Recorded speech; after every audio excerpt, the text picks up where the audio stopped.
Hi folks, I am Shrfu Joey Haber from Flying Tortoise Kung Fu in Portland, Oregon, and today I'm going to walk you all through how to make a spear.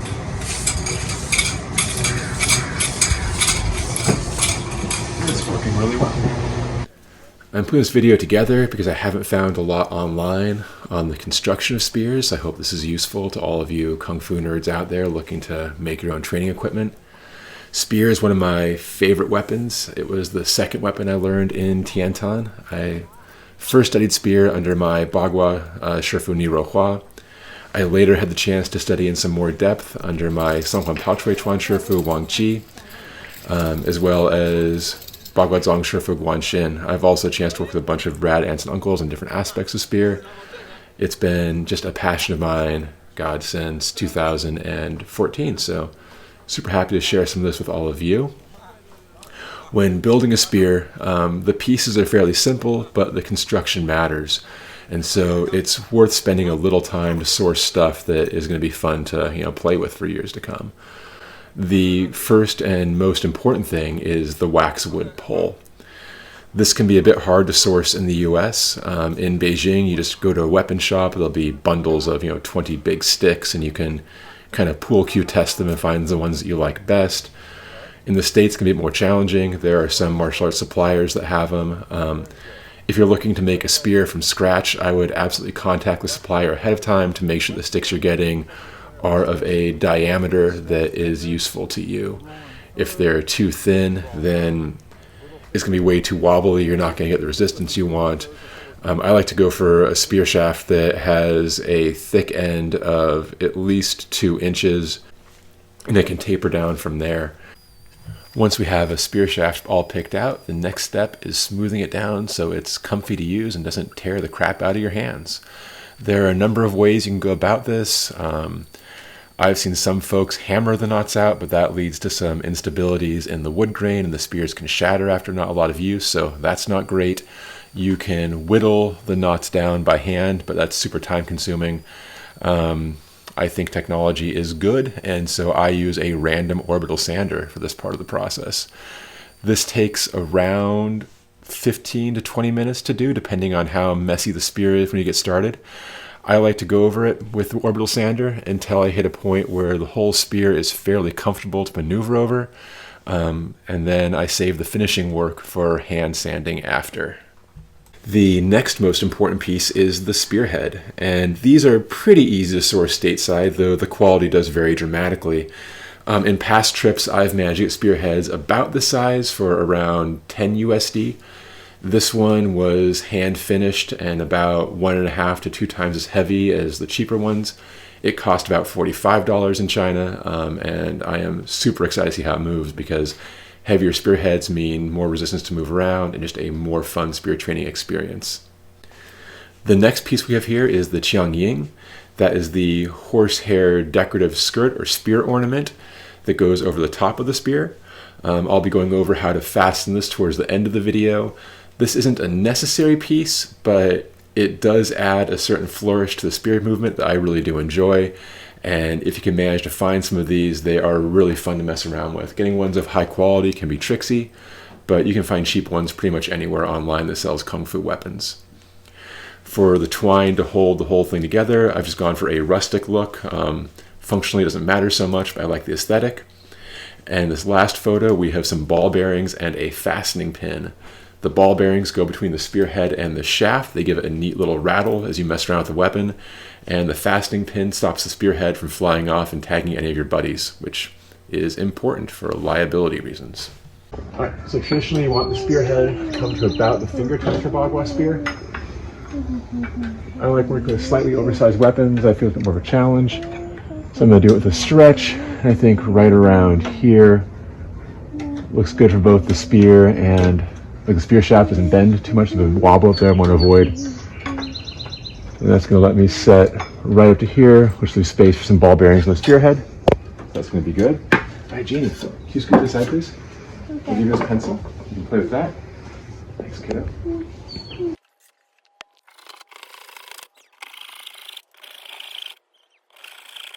Okay. Now we take the spear. We don't hit James. Thank you, buddy. And we take our 180 sanding paper.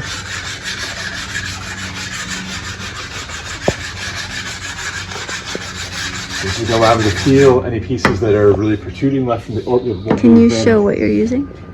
A sanding block. I'm trying to feel for places that might be a bit more uneven from the random orbital sander. I can feel them pushing against the sanding block, so I know where to press.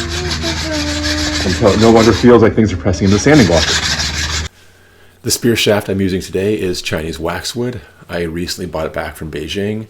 I believe my cost over there for the stick was somewhere in the vicinity of $9. They are a lot more than that here. It's a 9-foot pole, and I've not been able to find anything more than 6 feet online, which is why I went through all the trouble of packing up 10 of these and dragging them home.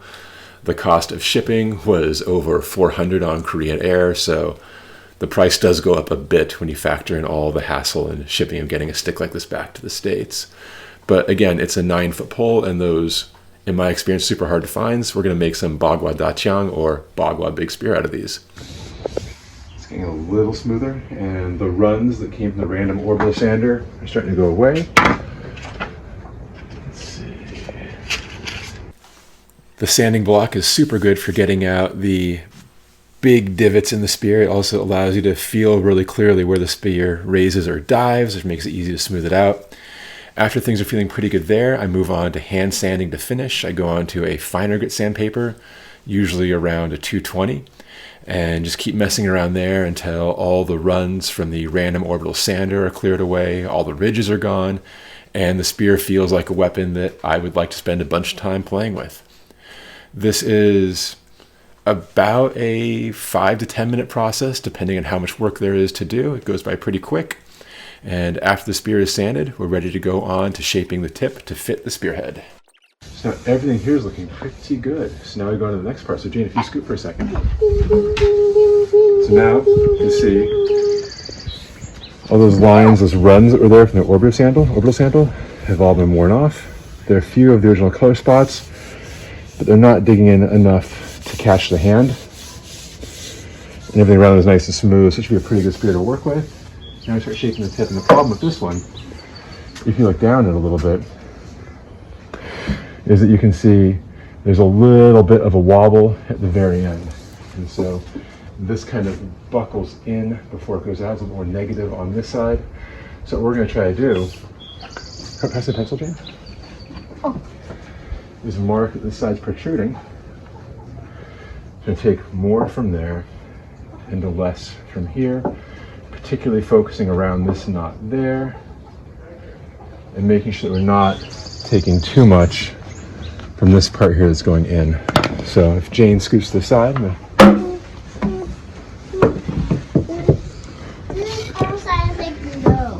great.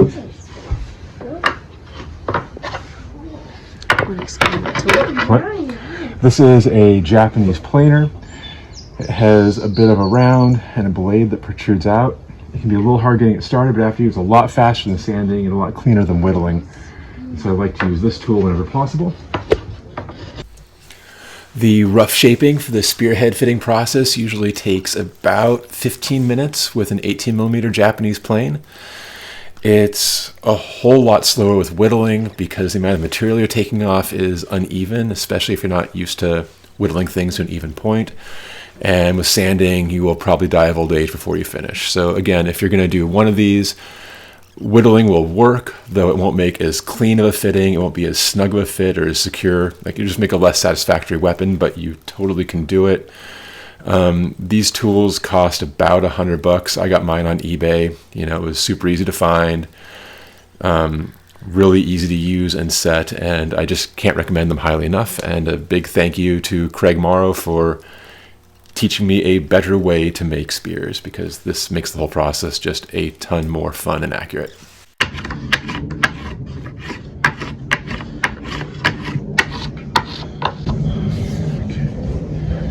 All right, so now let's rough fit the spearhead, see how we're doing. Now I can do the part that you were sitting on. You can see, draw this over here. One second, buddy. Okay. So you can see the tip of the spearhead as we've been shaping it, and roughly the space we're trying to use. And the first thing we're going to do is twist the metal in here a little bit. See how we are for height. That's exactly where we wanted it, right? Fingers. And what that twisting allows us to do is to mark the wood with the metal. It can be, let's see how we're going to actually. So it's angling a little this side. Make a little mark there. And what this means is that when you look down the spear shaft, it's flatter on my outside than the part towards me. And so we're going to take off the material to allow that to turn in over there. Get that spearhead off and see how it's actually setting. There we go.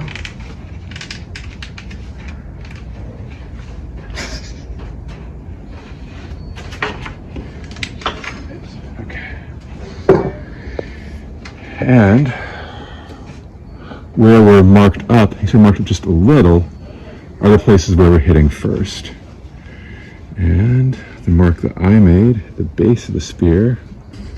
Dad, do you need the sandpaper yet? Oh, I will in a minute. Oh, here it is. Aha, found it. So it's hitting over here and too flat over there. You can almost see that shape here, right? There's more of a bevel here than there is over there.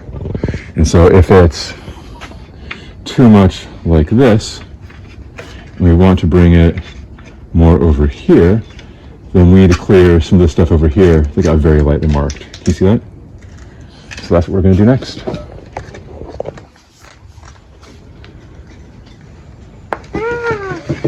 Bring the spear back over.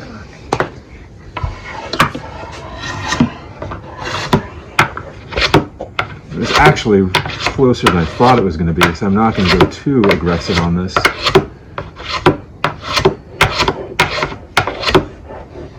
Just a little bit. It's looking actually a whole lot better already, so let's try refitting this thing.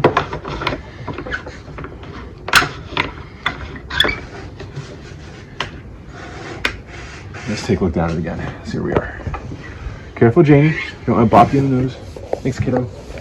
Sandpaper could actually help me with. And now as you look down, you can see it looks pretty well centered, right? We can also look around that skirt. So there's a little gap on this side, flip it 180, a little gap on that side, sitting flush top and top. And when it's even like that, that pretty much means that there's not one side taking more than the other. There's still a bit of a rattle here. We're going to solve that in a minute. But before we do that, we're going to fit some ball bearings in there and call it good.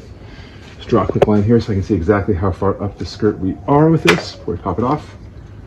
There we go. So the spear is coming about to there, which leaves us just a little bit of space in there for a couple ball bearings to scooch around. And you can see how the diameter is such that it's laying pretty even inside that space. All right, need a couple ball bearings. We'll give this a try. Keep crafting. This is a mallet. Great. Everyone happy? Everyone good? Got mallets? What is that? These are ball bearings. These are gonna make it go rattle. I think for this base, 2 is probably better than 3. We put this right over here like this. Put that spearhead back where we want it like that. And it's a pretty snug fit because of how we've tapered it, but there's still a little bit of incidental play through a lot of work in spear shaping. You can't hear that rattle. That's gonna come loose and become just a wobbly spearhead, and no one likes working with that. So we're gonna move the plane, we're gonna move the laptop, we're gonna move our saw and our sandpaper and make a space right here. And this. And we're gonna tap the back of the spear. So what this is gonna do is draw the spearhead further and further down until it's lodged well into place. So it's gonna hit it like this.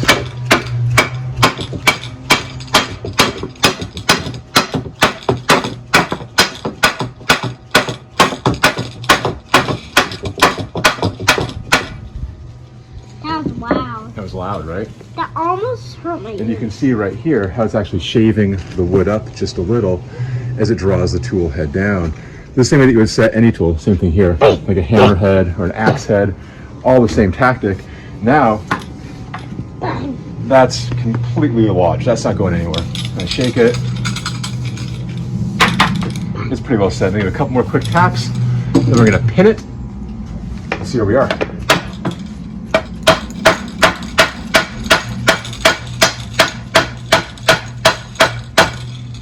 Okay. You can see again, there are those little bits of shaved up material as the spearhead kind of planes itself into place. It's now well and thoroughly stuck on there. And the last bit of little safety precaution, just to make sure it doesn't come off at an opportune moment and stab a passerby, is a pin. Here's a pin. It's a wee little screw. If I were feeling fancy, I'd pre-drill the hole, but I'm not, so I won't. Let's get this over here. So I want to put the pin closer to the skirt than the head, because here, if it goes down, the drilling in of that pin might pull the spearhead a little off center. I'm going to put it a little behind center. That way, if anything, it's going to fasten even more. And again, you can totally pre-drill this, but that'd be an extra step. And I don't want to.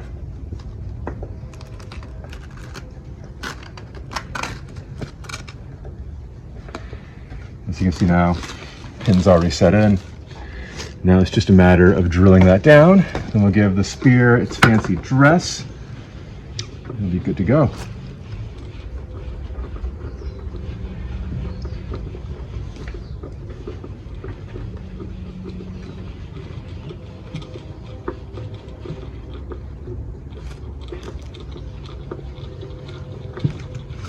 Almost there.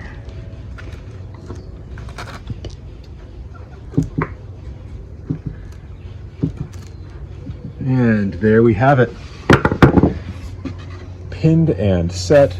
That now cannot come off and hit a passerby. So if I go over here real quick. Super smooth. Really nice rattle to it. In general, feeling pretty good as a spear. So I'm going to get the horsehair and we'll do the last step. All right, for this part, Kate's going to tie a knot. So we start tying the horsehair or horsehair substitute facing towards the spearhead. And we're going to do that right above the brass, right there. If we're facing toward me, that's the part you have to be fishing. Kate is a professional oboist and has experience tying very small knots. My fingers are fat and stupid. The QiangYing, or horsehair skirt of the spear, has a couple of purposes.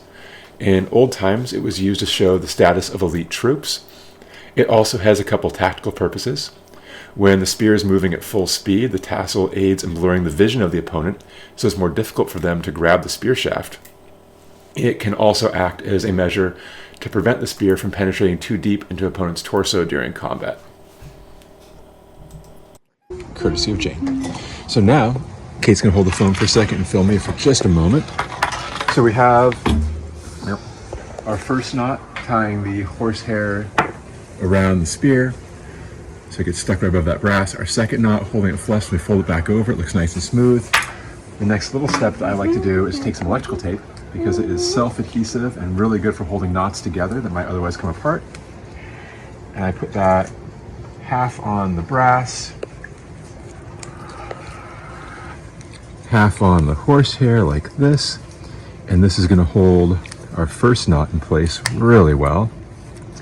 I'm then going to wrap that up through here to where it's going to catch and hold our second knot in place. Now we can shake the spear to our heart's content. Not a whole lot is going to come loose in the middle. And with electrical tape, just pull it, break it, fold it over, and that's going to hold really well for a super long time. Right, now back to Kate for the next bit of folding.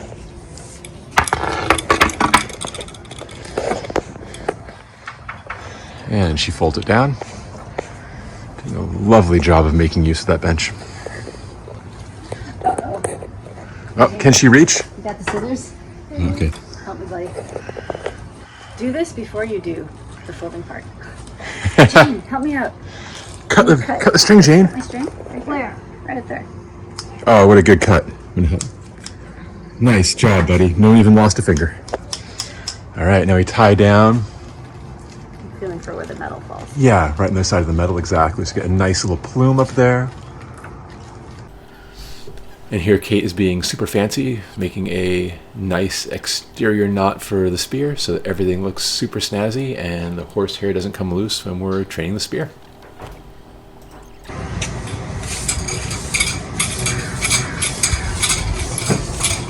It's working really well. There you have it. Brand new BaGua spear.